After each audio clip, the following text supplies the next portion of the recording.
have a full list that I will provide, that we will provide tomorrow, but I do want to thank them for all their work. With that, I'm going to turn it over to Member Inman for additional remarks.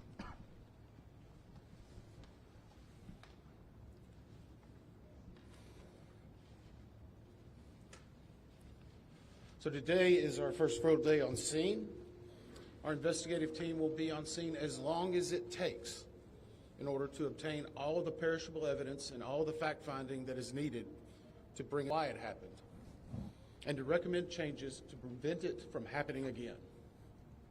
Since we're just beginning our investigation, we don't have a great deal of information to share right now. We will keep you informed by giving regular updates as we learn more. Our intention is to have a preliminary report within 30 days, and the final report will be issued once we've completed all of our fact-finding and investigation. Now, we will not be determining the probable cause of the accident while we are here on scene, nor will we speculate about what may have caused this accident.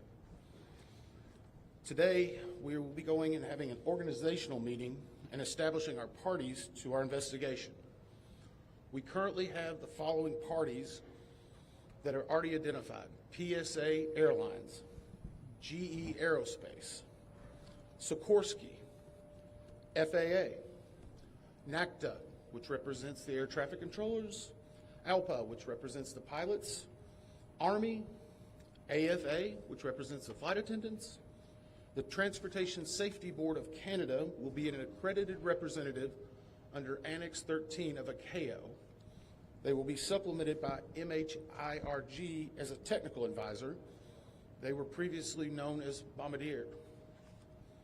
The NTSB offers this party status to those companies, government agencies, and associations that have employees, activities, or equipment involved in the accident. We offer that because they will provide technical expertise and relevant information supporting the development of the best possible factual record. Once they join this, permitted to release documents or talk publicly about the investigation without the consent of the NTSB. So I want to stress this. It is only the NTSB that will provide information related to this investigation, with one exception. Regarding the fatalities that occurred, that notification will be handled by the DC medical examiner. We will not be discussing fatalities or names. That will be handled by them as the proper authority. So we want to talk a little bit about our process. We will analyze the facts and determine the probable cause of the accident. A bit about some additional people that are here with us, and they're very important to us, and that is our family assistance group. Later today, we will be briefing the families. We normally try to do this before a media event, but in this case, they're still arriving. Our family assistance specialists are already working closely with local officials and others to help assist them in their efforts to support everyone that's affected by this accident. And let me just reiterate what the chair said. A loss of life in an aviation accident is very unusual in the United States, and our heartfelt sorrow goes out to everyone that's affected. It affects us, it affects everyone around us. There are a lot of people hurting today. We will help find out what happened. We will do it factually, and we will do it accurately. As part of this, we are going to be standing up some specific working groups. Those working groups will be operations. They will be looking at the history of the accident flight and crew members' duties for as many days before the crash as appears relevant. In calculation of impact angles to help determine the plane's pre-impact course and altitude. We'll have a power plants group. They will do the examination of the engines and the engine accessories. We'll have a systems group. They will study the components of the plane's hydraulic, electrical, pneumatic, and associated systems, together with the instruments and elements of the flight control system. We'll have an air, and including acquisition of pertinent flight track surveillance information, what you might typically think of as radar or ADSB, along with controller pilot communications. We will also have a survival factors group. They will be doing the documentation of impact, forces and injuries, community emergency planning, and all crash and fire rescue efforts. Also, due to the unique nature of this crash, We will be having a helicopter group as well. Lastly, we will have a human performance group, and this will not be its own group. It will actually be a part of the operations, air traffic control, and helicopter groups. They will study the crew performance and all before the accident factors that might be involved in human error, including fatigue, medication, medical histories, training, workload, equipment design, and work environment. Now we're going to take a few questions, but I will again stress, we don't have a lot of information now. We will continue to gather that. We will try to release it as we can, but we will only talk about the facts of the case that we know right now. I'm going to ask, we'll call on a few people. I'm going to ask that you state your name, affiliation. James Matthews from Sky News. So we heard from President Trump today talking about DEI hiring policies within the FAA and associating that with the cause of this accident. What do you say to that? Well, unfortunately, I didn't hear the remarks. I was briefing House and Senate members, but I believe, Chair, would you like to take that? As part of any investigation, we look at the human, the machine, and the environment. So we will look at all the humans that were involved in this accident. Again, we will look at the aircraft, we will look at the helicopter, we will look at the environment in which they were operating in. That is standard in any part of our investigation. I'll turn it back. Chair, can I ask you, has the flight data recorder been recovered yet? And what is the difficulty in a water disaster like this, which presents a very difficult environment for your investigators and the people out of the water? Well, the question was on the flight data recorders. And we have not recovered the flight data recorders yet. We know they're there. They are underwater. This is not unusual for the NTSB. We have many times recovered flight data recorders in water. We have our lab right here that is about a mile from the NTSB, so it's not unusual. And once we get those, we'll be able to get those read and information from them to be able to provide further information to you. I'm going to turn it back over to Member Inman. Sir. Tyler Henry with CBS News. Earlier today, Defense Secretary Pete Hegseth said a mistake was made last night.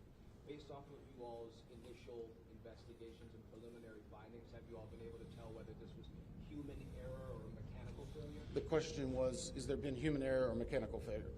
We don't know what we know just yet. We do not know enough facts to be able to rule in or out human factor, mechanical factors. That is part of the NTSB investigative process and where all of these groups will come together. It's one of the reasons why the NTSB is known as the gold standard. We will take the time that's necessary, but I'd also like to reiterate, if we find something that is a significant issue that warrants immediate action, we will not hesitate to make those recommendations and make them public. We have a good track record on that, and we want to continue doing so. Sir. Hello, Sir. Tom Costello with NBC News. Does it hurt your investigative process, maybe for the chairman, does it hurt your investigative process to have the president already suggesting possible causes here as you try to keep an open mind and begin this investigation? Thank you, sir. Tom, with all due respect, I think the press also likes to state what probable cause is before we get to the probable cause. So what I'm going to say is you need to give us time. You need to give NTSB, it's not that we don't have information. We do have information. We have data. We have substantial amounts of information. We need to verify information. We need to take our time to make sure it is accurate.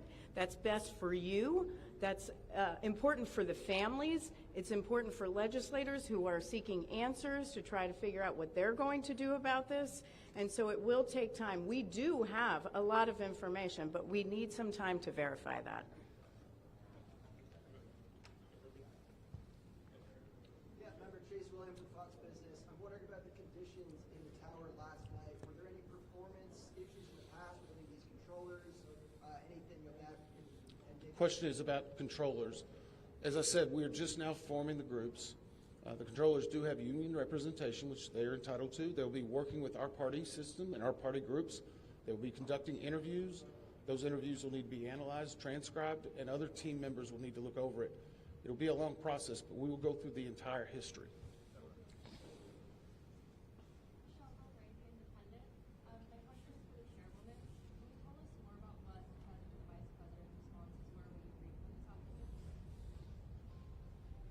Sure. So the question was about my briefing for the president and the vice president. As is standard, we offer briefings on our process and what we know, and this was a briefing with the president and vice president and with Secretary Duffy and Secretary Hegseth and also the acting administrator of the FAA. There was discussion on what we know so far and our process, and that was about it. Madam Chairwoman, Stephanie Robbins with ABC News. Similar to Tom Costello's question, the president has stated what may have caused the crash at this early stage.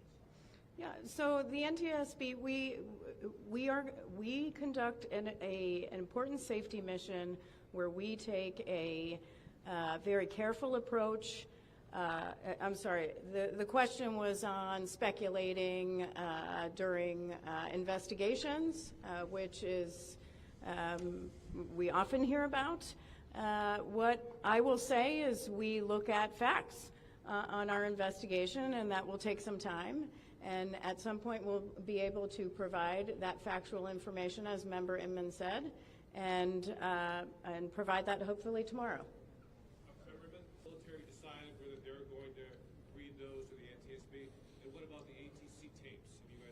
So the question was about black boxes, which are referred to as black boxes, which are typically orange. We have not recovered any of the boxes involved yet. We feel comfortable and confident that we will be able to. Right now, recovery of life is probably the most important in those that were involved. I mean, there are still ongoing recovery efforts involving the fatalities involved, along with some debris is coming out as well. We will make sure that that perishable evidence is maintained. We have a great process for that. We will probably have more than one black box, so to speak. It's our understanding that the Sikorsky helicopter is equipped with some form of recording devices, and those will be read either by the DoD or by us. We have a good starting relationship with them, and we've already made agreements in order to be able to do that. So I feel comfortable in what we're going to be doing. The other question was about air traffic control.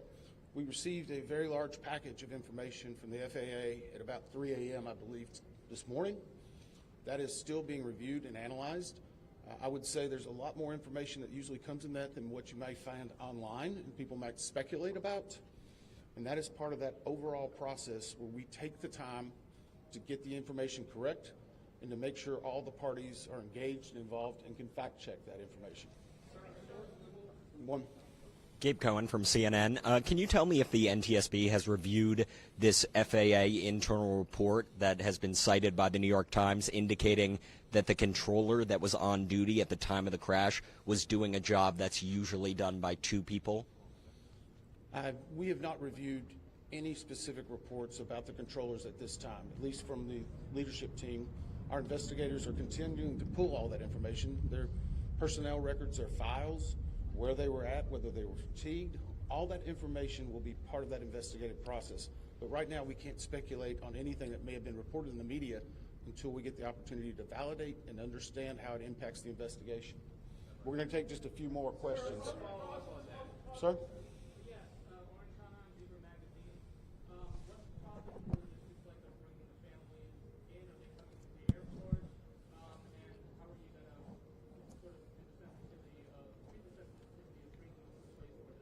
And many of those families are still en route. Some are still being notified from both the military and from the commercial crash. There is a family assistance facility that's being stood up by American and PSA Airlines in Bethesda, Maryland. They've already been working on that, standing it up. Our team from our disaster assistance team has also been coordinating with them. We plan on briefing them. It is such a thing, but it will only be when we know that it's safe, we have the correct perishable evidence, and we can do it in the proper modesty that should be for those family members. It will be a little bit of a process, but it will take some time. Sir, to follow up on the air traffic control. No. Sir, are you?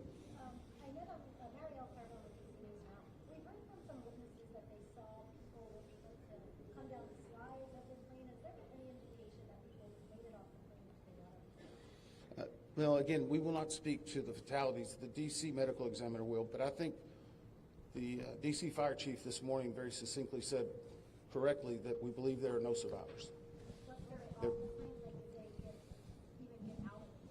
Last question. So, hang on one second.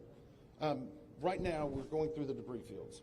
Nothing we've seen would indicate that maybe slides or chutes were deployed, but we've seen nothing in that regard so far from the evidence we had, but we still need to verify all of that information. One more question? Jeff Cook, ABC News. Go ahead. Jeff Cook, ABC News. What do you know about the altitude of the helicopter at the moment of impact? And can you talk about the procedures for such helicopters in that area? The question was about the helicopter procedures. And in D.C., it's kind of a unique environment. We've been getting briefed more and more by the FAA. I'm not an air traffic control specialist, but they're actually helicopter zones, if you will, or tracks. And this one was transiting, I believe, from track 1 to 4 as part of their normal procedure. If you live in D.C., you see a lot of helicopters going down into this area. So there's a very well-defined system in that regard. As far as altitude, until we get the additional information, we can't validate or basically corroborate any of that until we get more of the electronic data and the data that's on the plane. I do want to clarify one question that also came about cell phones. You know, in today's age and time, a lot of electronics and other devices do contain a lot of different information. We've found on a number of our accidents that we actually are notified through a smartphone that may sense that. As part of our process, we will obviously treat all of the effects of the deceased with dignity. We are already starting to pull that information together.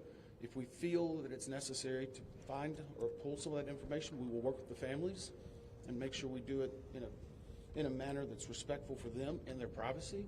But right now, we don't have any plans specifically on that amount, on that area until we need to. Thank you very much. Thank you very much.